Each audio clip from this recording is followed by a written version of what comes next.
Всем привет, я Настя, вы на канале We Pets, и сегодня я снимаю видео про то, какие вещи вам понадобятся для ухода за собакой. Эти вещи пригодятся для ухода за собакой любой породы, потому что для некоторых пород собак нужно побольше вещей, для каких-то поменьше. Сегодня мы с вами поговорим о вещах, которые нужны для любой породы, то есть самые основные. Ну что ж, кому интересно, давайте начинать! Итак, первое, что вам понадобится, это вычесывалка, чтобы вычесывать лишнюю шерсть и просто расчесывать своего любимца. Обратите внимание на то, что не нужно покупать именно такую же вычесывалку, потому что все зависит от породы и типа шерсти.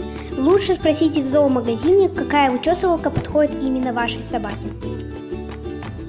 Следующее, что вам понадобится, это когтерез. Когтерез бывает разных видов. Бывают вот такие ножницы, бывают щипчики и многие другие. Здесь вы уже смотрите не на породу, а насколько вам удобно держать когтерез в руках.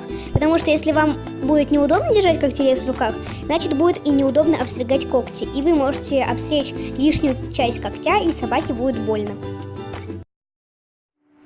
Еще вам понадобится специальный зоошампунь, чтобы мыть свою собачку. Здесь вы уже смотрите на тип шерсти.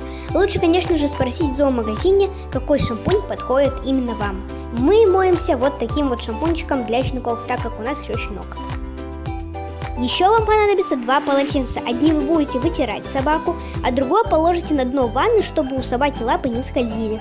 Что ж, на этом мое видео подходит к концу. Если оно вам понравилось, было для вас интересным и самое главное полезным, обязательно поставьте лайк и подпишитесь на канал. Ну что ж, всем пока-пока!